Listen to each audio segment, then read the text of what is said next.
Hey everyone, Mango7Roll here. How are we doing today? Welcome to another episode of Epic 7, and I wasn't expecting to release this video today.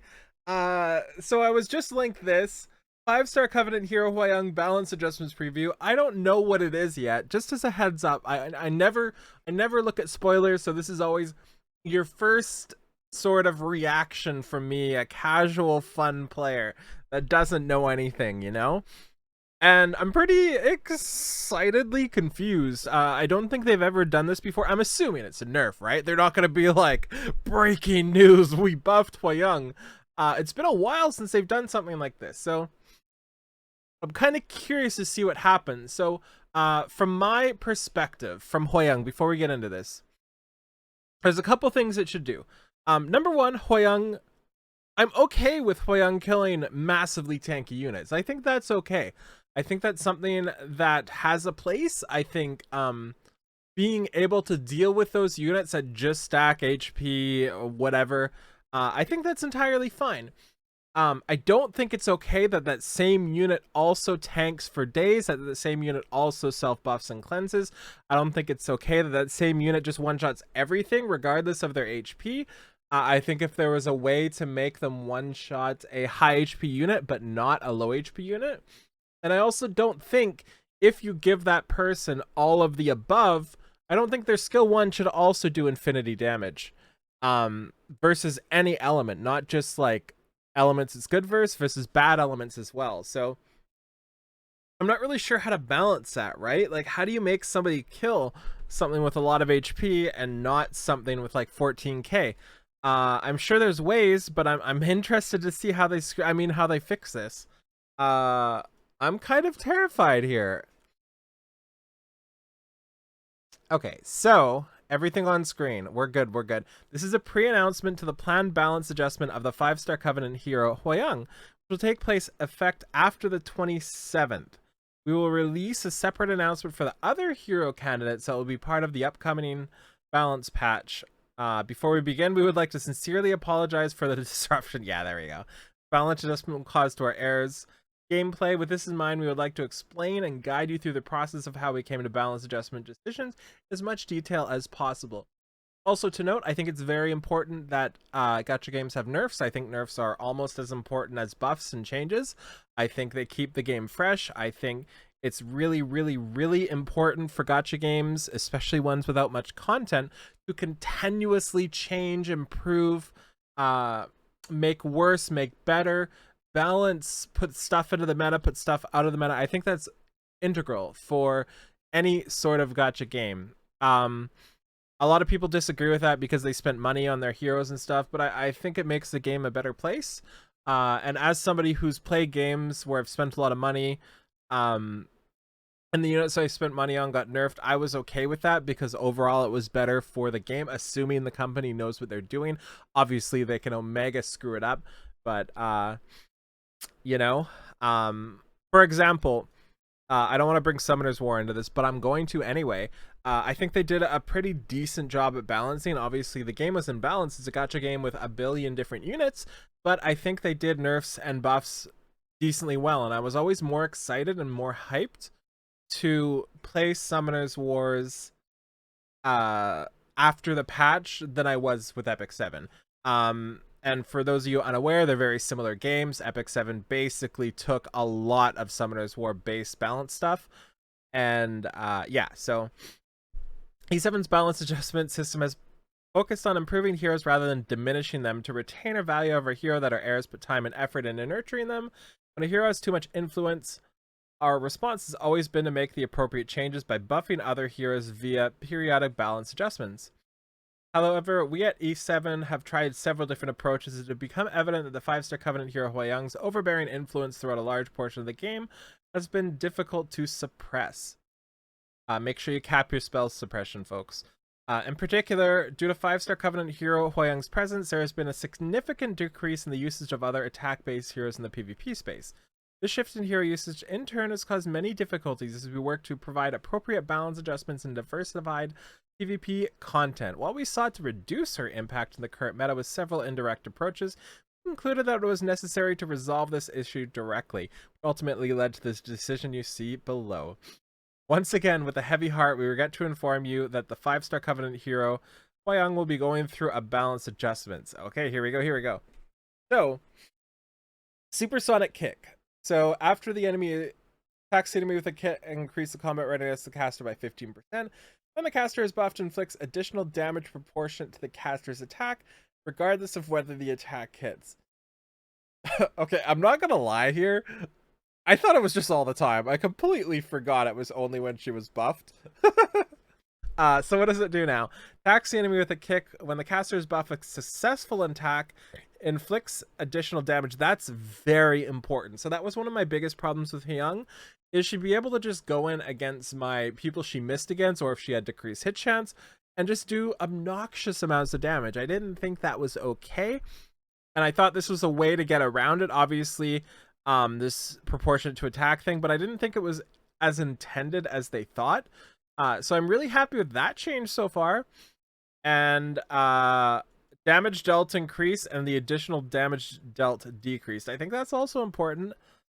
I think it's very, very, very good to lower that additional damage, make her more streamlined. Not streamlined, but not as ridiculous. Let's see what else happens. Prairie Hawk.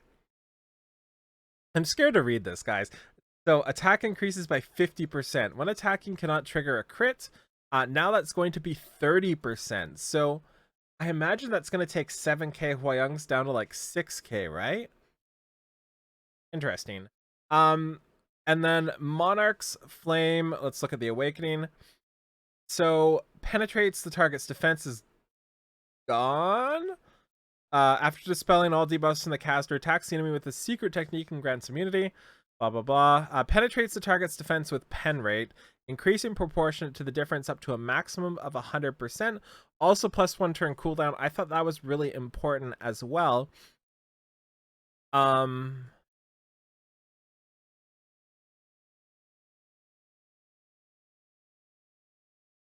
Huh.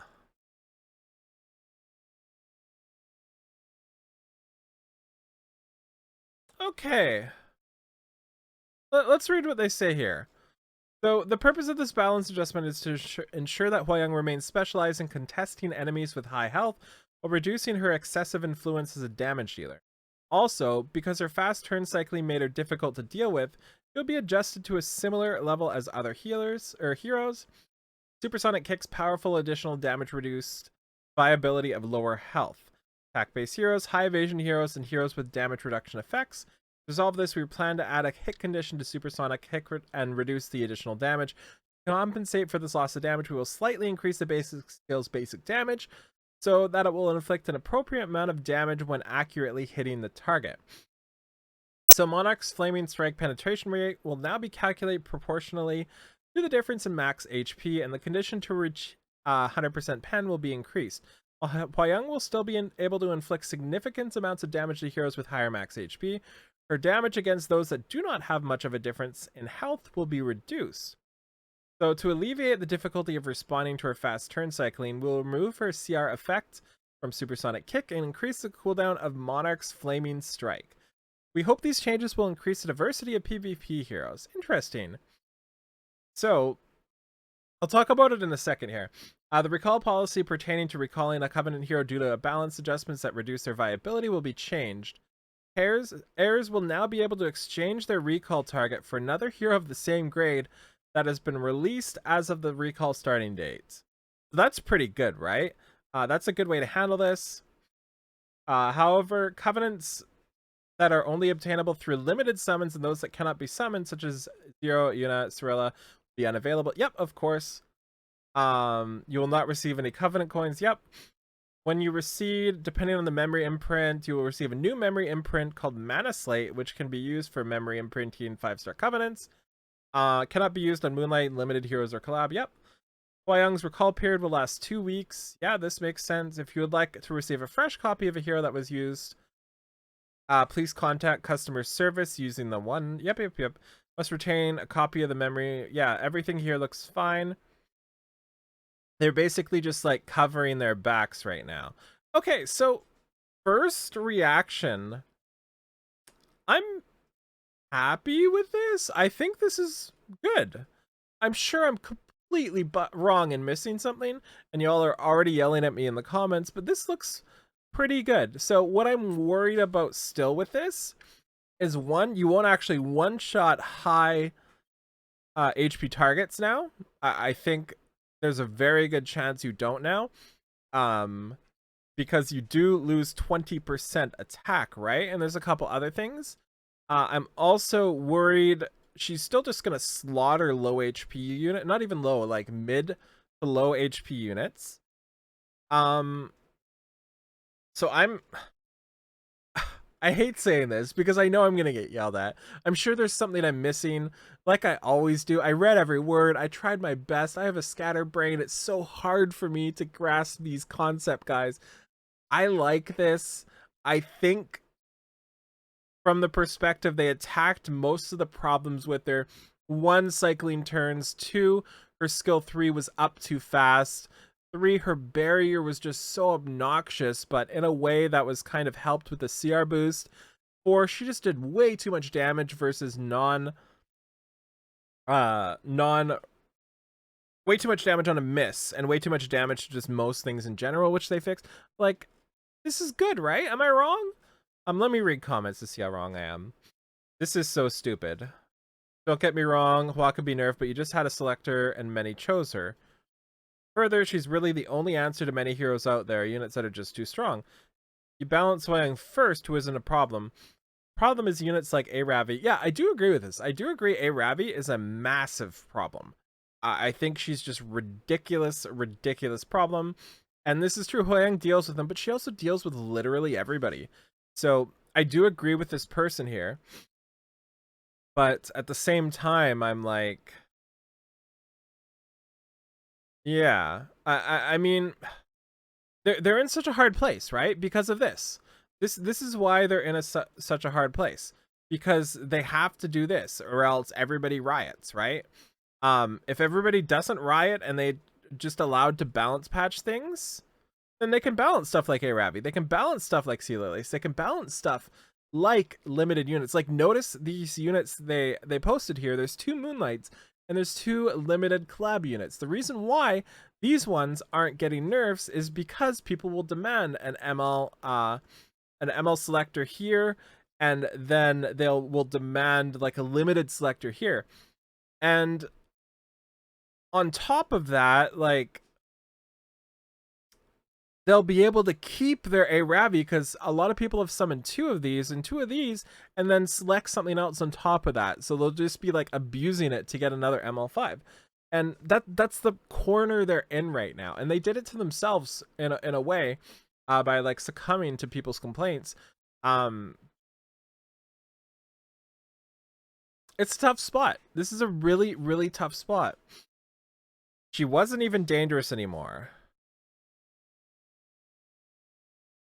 Really? I mean, maybe I don't do RTA much, but she is exceptionally dangerous everywhere I see her. There's hope for balance. I agree. Yulha could very well get a total rework on the same patch. Let's not jump the gun. It would be great for her to have a bigger role. Yeah, this is also true. I really like Yulha, but I specifically only really use Yulha versus a couple of people. But now she might not be as good as Hwayoung because she doesn't take as much damage. Yeah, so I'm not sure what to think of it. Well, I know what to think about this. Personally, I'm happy. Personally, this is great. Personally, I think this part is the problem. Because yes, we all agree. I'm not saying like these units don't need buffs or not. These units don't need a nerfs, but they can't do it. They just literally can't do it, or else everybody gets free ML5s, which is, I guess, the situation we might have to be in. And this part kind of is true. Where is it? Somebody said it. This one, but you just have a selector and many choser. That's definitely true. That's unfortunate. But at the same time, you get a selector back. So, like, I understand that complaint as well. So I think I'm just rambling now. What do y'all think? Let me know in the comments below. I mean, I'm happy they're nerfing. I don't like that they have to do selectors. I think the game would be better if we didn't have to have selectors afterwards. So yeah, thank you so much for watching. Feel free to like, comment, subscribe as always, and I'll talk to you later. Bye, everybody.